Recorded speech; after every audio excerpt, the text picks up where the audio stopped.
Candidata al Congreso por Juntos por el Perú. En este caso, entiendo que ya podemos hablar de una congresista electa. Sigrid, buenas noches. ¿Cómo estás, Mávila? Muchísimas gracias, buenas noches. Podemos hablar de una congresista electa y felicitarla.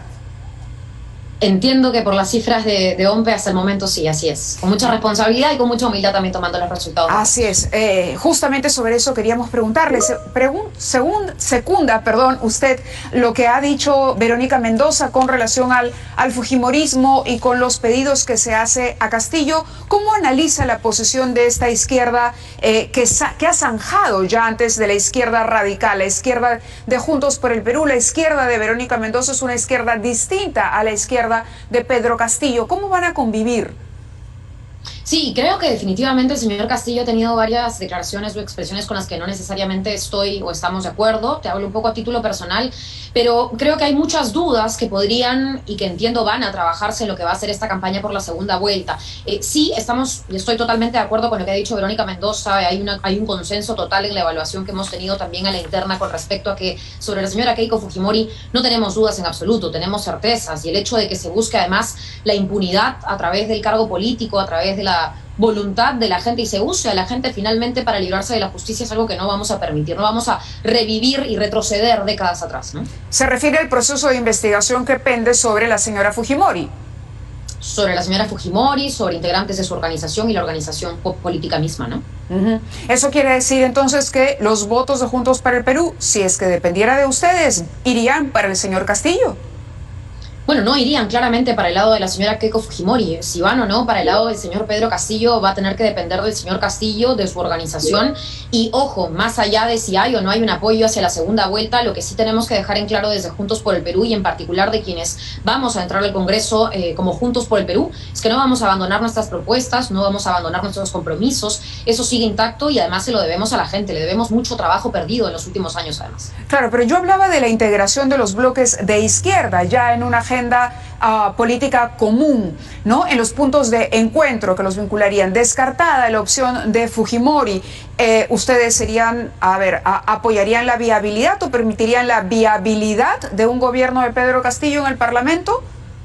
Nosotros lo que queremos es permitir la viabilidad de la convivencia, Ávila. No tenemos de alguna manera que repetir, no debemos repetir este eterno conflicto entre Ejecutivo y Congreso. No podemos tampoco ofrecerle a la gente cuando conflicto Fujimori interno. ganara la presidencia, por ejemplo, ¿eso sería posible? ¿Poder mantener una convivencia entre Ejecutivo? Mira, de mi parte sí, pero ya hemos visto lo que pasa cuando el fujimorismo tiene bancadas numerosas como la que lamentablemente parece va a lograr hoy. Digo lamentablemente, lo cual no quita que podamos sentarnos a conversar. Pero no tendrá más de 70 congresistas, sin duda. En efecto, pero si me pones en el escenario en el que además tenga el poder político del Ejecutivo, pues mira, de nuestro lado, la voluntad para trabajar, que es lo principal que se merecen los peruanos que han apostado por ir a votar en medio de una pandemia, por ir a votar, ¿no es cierto?, como responsabilidad y deber cívico, pues no les podemos fallar. Nosotros tenemos que trabajar, no podemos ir a pelearnos. Nuestro compromiso va por ese lado y de donde sea, con el gobierno que sea, tenemos que hacer leyes para la gente para que puedan tener salud y para que no sigan muriendo en una tercera o cuarta ola, que la vacuna llegue, que la gente pueda sobrevivir en medio de lo que se ha convertido en una lucha por la supervivencia, ¿no?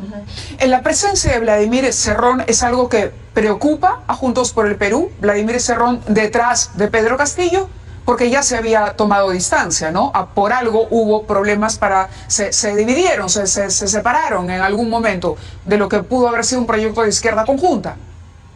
Mira, si me preguntas tal cual la evaluación que yo tengo es que básicamente uno de los errores que hemos tenido, y no solamente hablo de Juntos por el Perú o de la izquierda o de la visión incluso de muchos líderes de opinión, etcétera, es personalizar la situación. No es Pedro Castillo, no es Vladimir Cerrón, es un descontento que no se ha sabido canalizar y que ha terminado en esta polarización que ahora vivimos en segunda vuelta. Entonces lo que nosotros tenemos que trabajar no es en contra del señor Cerrón o con miedo al señor Castillo sino es básicamente trabajar esa agenda, esos pendientes. Por ejemplo, me preguntaban las primeras cosas que vamos a tener que impulsar en cuanto a consensos en el Congreso, y va a ser consenso porque la gente tenga trabajo. Sin trabajo no hay economía y sin economía tampoco hay salud. Entonces una de las primeras cosas que al menos desde mi equipo queremos hacer ahí es luchar porque haya trabajo digno, ¿no? Claro, pero para eso habrá que esperar que se designe un ministro de Economía. Primero que se elija un presidente y luego un ministro de Economía que presente sus alternativas para reactivar el empleo. ¿De acuerdo? Bueno, hay reformas laborales que se puedan ir haciendo, por lo menos desde mi parte, yo ya he planteado desde campaña eliminar la suspensión perfecta, eso del despido o del cese colectivo que está intentando hacer empresas como Telefónica, que pretende sacar a más de 800 trabajadores. Son cosas que venimos trabajando con organizaciones, con sindicatos, y es un trabajo que, dicho sea de paso, hasta 28 de julio todavía vamos a ir continuando, seguimos con el compromiso con las organizaciones sociales, y eso es lo que nos toca a nosotros, que vamos a entrar eventualmente al Congreso, ¿no? ¿Cuáles son los otros proyectos o las iniciativas legislativas que considera son urgentes de atender en una agenda parlamentaria común, digamos? Mira, además del tema laboral, que como te decía, para nosotros es un punto nodal, está el tema de la reforma tributaria, como para mencionarte las cosas sobre las cuales consideramos necesitamos el consenso y no vamos a retroceder. La reforma tributaria que nos permita, además, tener el sostén económico y la solidez para llevar la educación y salud a la gente.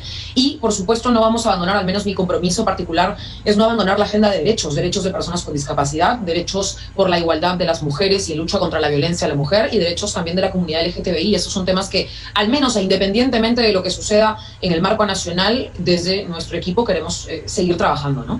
Hablábamos con el señor Daniel Abu Gataz, él decía que esto es lo peor, el peor escenario que ha podido ocurrir, una polarización de posiciones extremas, y considera que hay un camino que sería el voto en blanco.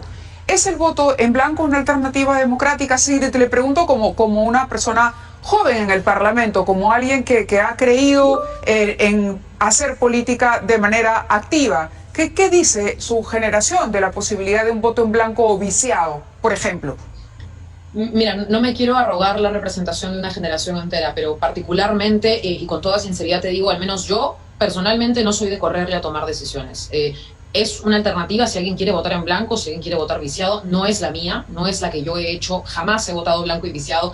Creo que a la hora de la hora hay que jugársela.